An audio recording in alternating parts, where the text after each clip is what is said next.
इधर भगवान कन्हैया ने कहा है कि जाकर के रुक्मिणी को समझा देना वो किसी लड़के के साथ में यानी कि शिशुपाल के साथ में विवाह कर ले, हमारा इंतजार ना करे। अरे हमें अपनी जान थोड़ी नहीं देनी है। ब्राह्मण देव ने हाथ जोड़ लिए, जवाब दिया अगर तुम नहीं है तो रुक्मिणी मर जाएगी। इसलिए आप भैया खड़े हुए हैं कि घर से बाहर नहीं जाने देंगे। एक काम करो, एक बहाना कर लेना, तुम खांसने का बहाना करना। तो भैया हमसे ये कहेंगे कि श्याम तुम जाओ बाहर तक छोड़ करके आओ, फिर हम किया खांसने का। बलराम ने कहा है जाओ श्याम इन्हें छोड़ करके आओ क्योंकि ये बूढ़े हैं, जा नहीं पाएंगे, बाहर तक छोड़ के जल्दी आना। कन्हैया ने क्या किया, ब्राह्मण देव को छोड़ने के लिए क्या किया, एक रथ में ब्राह्मण देव को बैठा दिया। रथ को इतनी तेज उड़ाया है कि देख देर में ही कुंदनपुर के किनारे पहुंच गए, जहां पर अलोपा भवानी का मंदिर बना हुआ है। वहीं पर रथ को रोक लिया, जवाब दिया है जाओ ब्राह्मण देव रुक्मिणी से कह देना कि मैं यहाँ पर इंतजार कर रहा हूँ, और वो अगर नहीं आए तो मैं यहाँ से चला जाऊंगा। ये बात जैसे ही कही, ब्राह्मण देव वहां से गए, रुक्मिणी के पास में गए हैं। जवाब दिया है रुक्मिणी तेरा श्याम अलोपा भवानी के मंदिर के पास खड़ा है, अगर तुझे जाना है तो चली जा, थोड़ी देर के लिए आए हैं नहीं तो वो चले जाएंगे। रुक्मिणी ने जवाब दिया क्या हमारे श्याम हमें बुलाने के लिए आए हैं? रुक्मिणी एकदम भागी, पंडित जी ने रोक लिया रे, और अगर हम लेट हो गए तो हमारे श्याम वहां से रम जाएंगे, इसलिए हमें जाने दो। आप द्वारका में आया करना, हम आपको रोज भोजन कराएंगे। रुक्मिणी वहां से चली, अपनी माँ के पास में पहुंची है।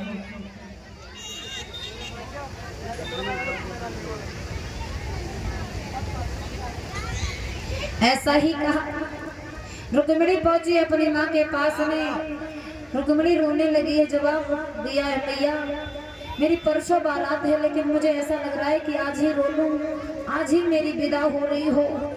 रुक्मिणी की माँ ने समझाया आज से रोएगी, आज रोएगी, फिर कल रोएगी, फिर परसों रोएगी, तब तक तो तू बीमार हो जाएगी, क्यों रो रही है?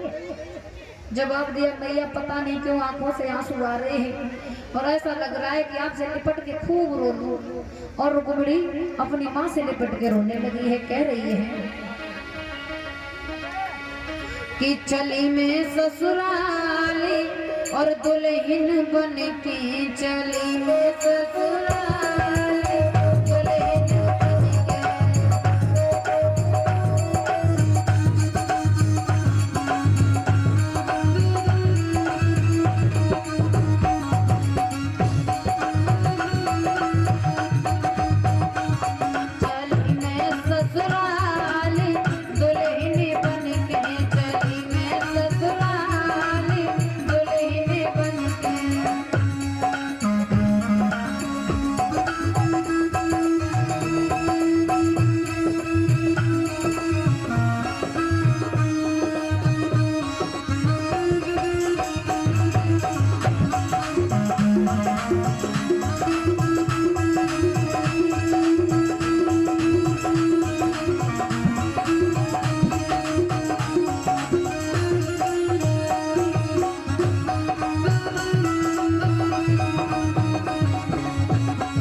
रुक्मिणी कहने लगी है माँ, ऐसा लग रहा है मेरी आज ही विदा हो रही हो। रुक्मिणी की माँ ने समझाया है, क्यों रो रही हो? रुक्मिणी ने कोई बात नहीं बताई। कहने लगी है माँ, परसों तो हम चले जाएंगे, ऐसा मन कर रहा है कि माता की पूजा करने के लिए चली जाऊं। संग की सहेलियों को साथ में लिया है। मैं की आवाज क्यों कम हो गई? तो अगली बार जवाब दिया, संग की सहेलियों को साथ में लिया है। रुक्मिणी अलोपा भवानी के मंदिर में पहुंच गई। भगवान कन्हैया देख रहे हैं किसमें से कौन सी हमारी रुक्मिणी है, क्योंकि एक जैसे ही वस्त्र पहने हुए हैं। रुक्मिणी ने क्या किया, अपने हाथ को खड़ा किया, जवाब दिया है बहन इधर किसकी सेना लगी हुई है? जवाब दिया रुकुम की। इधर शिशुपाल की। हाथ को जैसे ही उठाया, भगवान कलाई को पकड़ा और रथ में बैठा लिया।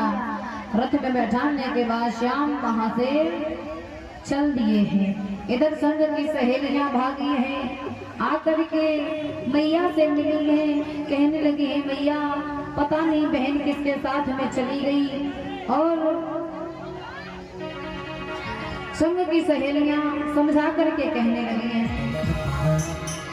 कि मैया री मैया की पकड़ी कलैया और ले गो रथ में बिठाए। बात मेरी बात बिगड़ गई, लली करिया संग बच गई।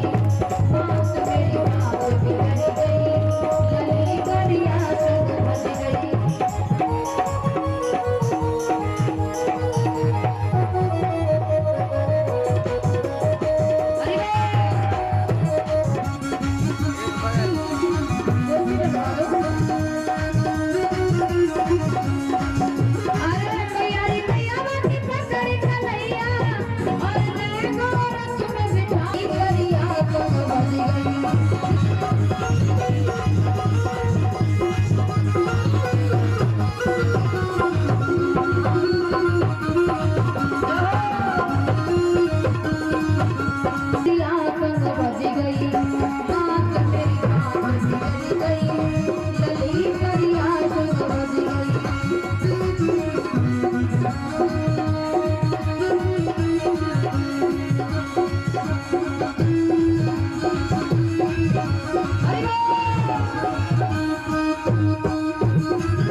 ऐसा ही नहीं, संग की सहेलियों ने बताया है कि पता नहीं कौन काला काला था, बहन को ले गया। रुकुम आया, रुकुम ने कहा क्या काला काला? समझ गया रुकुम कि भगवान कन्हैया आए थे, रुक्मिणी को लेकर के चले गए। रुकुम ने क्या किया है, भगवान कन्हैया के रथ को घेर लिया। और आपको ये बता दें, भगवान कन्हैया के एक नहीं बल्कि 16,100